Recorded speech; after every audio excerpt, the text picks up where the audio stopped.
If you've been doing the kettlebell one-arm rack squat and you're having wrist pain, elbow pain, even back pain, or you just want to learn how to do the one-arm kettlebell squat correctly and safely, then this video is for you, because I'm going to show you how to do it properly with proper technique and do it injury-free. All right, so the kettlebell one-arm squat. So generally, the kettlebell one-arm rack squat is going to be something you do after a clean. It's going to be either done on its own, all right, or it's going to be you're going to be doing with a kettlebell press or thruster. All right, so okay, what you want to do with the kettlebell rack squat is, of course, go through my 3-step process. That's what I'm going to show you right now. So the 3 steps I go through every single time I'm going to do a kettlebell one-arm rack squat are setup, technique, of course, setup and technique. Second one is going to be, is part of the setup is the foot positioning, and it's going to be pull down with the legs, all right, balance out the body, contract your core, and then you're going to power it through with your power of breath, all right? We'll walk through that each time. All right, so let's jump into it. So real quick though, in order to get the bell into that rack position, you first have to get it off the ground. How do you do that? You clean it, all right? So there's 3 options for cleans. I'll just go over those briefly. You cheek clean it, all right? Or you floor clean it, or, you swing clean it. So however you clean that bell up into that rack position, all right, is up to you, all right? I have the videos exactly on the clean and how to break that down and how to learn that. But you can check that out in the description. But for now, you want to get that bell to the rack position, all right? That's the first step. From there, you can start setting up your positioning. So as with any squat, you want to have your feet, all right, pointed outward about 10 to 15 degrees, not straight forward, pointed outward, because you want to open up those hips. You want your hips to be able to open up freely as you squat into it, all right?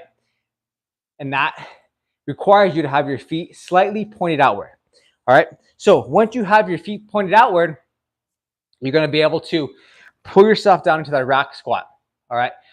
So what you're going to do, that's setup, all right? That's the setup. So the clean and the foot positioning, that's your setup.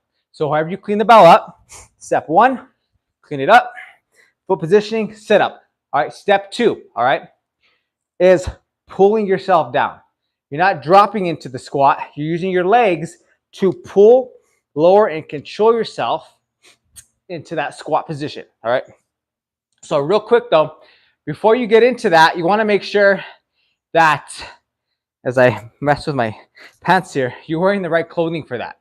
All right, you want to have, if you're doing squats, you want to have clothing that's freeing and that's moving, that's not, baggy. These are a little baggy, but as you want to be able to move through the exercise freely. You want to have confined, you don't want to have tight clothes or anything that's going to not allow you to freely squat into that movement, all right? So you want loose clothing, workout clothing, all right? Generally, that's, kind of, doesn't have to go said, but sometimes I wear clothes and I can't squat right. So you have to wear the pants that are freeing, stretchy, and loose, all right? So, all right, back to the point here. So step 2, again, that's going to allow you to squat properly and freely, is having the right clothing. So that's step 2. So step 1, set up, clean it up, foot positioning, feet about 10, 15 degrees out, shoulder width apart, not too close, not too wide, about shoulder width apart, all right? And you're going to air in, abs are engaged, and you're going to pull yourself into that squat. Pull. And at the bottom, you're going to pause. You're not resting, you're pausing, and then you're going to power it up. That's the 3rd step with your power breath. All right, let's talk about that 3rd step here. So the most important thing you need to remember for that 3rd step is bracing your core and keeping it braced. How do you do that? Well, when you're squatting into it, starts out with before you squat. You breathe the air in, hold, pressor, or if you if you can't hold your breath, I want you to pull down. So slow down. I want you to brace at the beginning. So just like we set up for a swing, you want to brace your core right away, and then you pull into it, and then you power it up. So it's harder to keep that brace if you're breathing in and out. That's why I like to breathe in, hold, brace, and then I pull, and then power it up. That keeps everything nice and tight, keeps that brace around your core, your abs, your lower back protected. All right, so once you're down in that squat position, okay, this is the third part, the power up. All right, we're gonna break that down to a couple sections. So you're gonna here, right here, you're braced, you pause briefly, you just tap here, you don't rest this long. I'm gonna show you real quick. And what you're doing is you're going to drive your knees out by corkscrewing your heels inward, just like the squat, just like a goblet squat. All right, that's gonna keep your knees coming outward and not bowing in. All right, when you squat like this, you just try to come up, that's when your knees can come in. All right, a lot of people do that. I see that a lot. All right. So remember that what you do with your heels and the tension you create by driving your heels in, you should feel it on your the outside of your quads. All right. All right, the outside of your legs, your quad, your lateralis here. You're pulling and you're corkscrewing all the way up to the top. All right. So I don't know, wear these pants. They're great to work out in, but a little baggy. Anyway, let me all right, just move around. You got to do what you got to do. All right.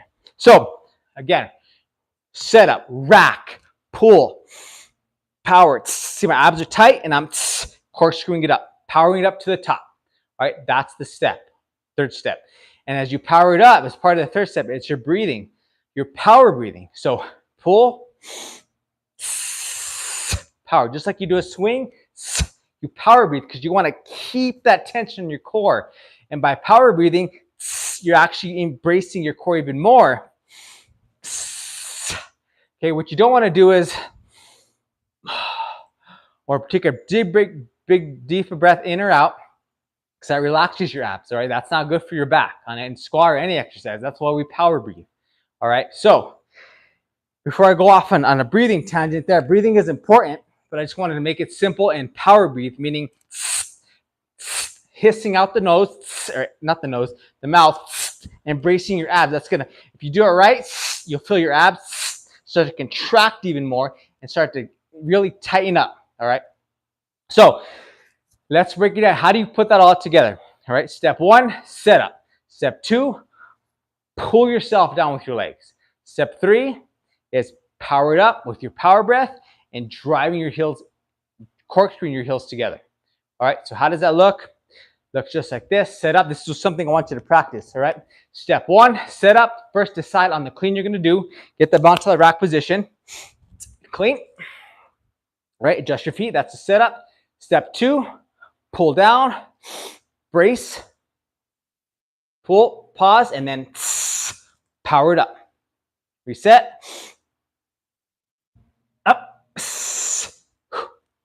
Reset. Pull. Power up. All right. So one thing I want to mention is your other hand. What do you do with the other hand? You put it out here. All right, because you're trying to counter back, and I covered this in the beginning. You're trying to counter the weight of the offset bell. You have one bell here that's going to try to pull you this. If you have it a good rack position, you should have a good hold on it. But still, the shift, there's a little bit of shift in weight. So by putting your hand out here, you're kind of counterbalancing that in a way. All right, you could do a rack squat here, but what I want you to do is hold your hand out here. Rack squat's going to be for double squats. That's another video. That's something completely different. Practice, have your hand out here so you don't have to think about it. All right, so remember those three steps, guys. Set up, the pull down, and the power up. That's what we're going to call them. All right, set up, pull down, and the power up. Actually, I'm going to write that down. So we got our step one is our setup, and then step two is our pull down, and step three is our power up. All right. So just remember those things, those three steps when you're going through your kettlebell, doing your rack squat: the setup, the pull down, the power up. All right. So all right, you're going to a squat. That's what you're gonna do. Think about it. All right, what I'm gonna do when I'm rack squat. I got my bell. I got my cleaning style. I'm gonna cheek clean it up. All right. All right. I'm gonna cheek clean it up. All right. Set up, pull down, power up. Set up, pull down, power up. All right. And then you can redo it if you want to re-clean it. Set up, pull down, power up, reclean it, set up, pull down, power up. All right, practice those three. Ingrain that into your mind. Once you get that down, you're going to really fire those neural patterns. You're going to fire those motor patterns to really get those muscles firing and doing it the right way. But it takes some practice to start. That's why you're watching this video, all right? Set up, pull down, power up. Remember, the power up is two things. It's, of course, tight abs, but it's driving your heels together at the bottom. You're driving them together like you're trying to bring them in towards each other, and that's going to keep it's going to fire outside your legs here. It's going to keep those knees from bowing in. You're going to keep them lined up over the toes or over the heels, all right? Nice and tracking the heels. So that's it, guys. That is the kettlebell squat, one-arm squat. How to do it correctly, how to do it safely with my three-step system, which again is, what is it? Set up, pull down, power up. Set up, pull down, power up. All right? Set up, pull down, power up. All right? Set up, pull down, power up. All right? Do 3 sets. Okay, set up, reclean. You can even vary the cleans. Set up, pull down, power up. All right, practice, practice, practice. Practice will get you better. Practice will ingrain these correct technique patterns into your mind and your body. All right, you want to get it in your body so it feels right. It just flows. That's, you do it correctly. You have to relearn these or learn this correctly to begin with. And you just keep practicing and practicing and practicing, right? So, catch my breath here. That's it, guys. That is the one-arm kettlebell squat. All right, how to do it correctly, how to do it safely with my 3-step system. Set up, pull down, power up. Practice these. Do 3 sets on each side.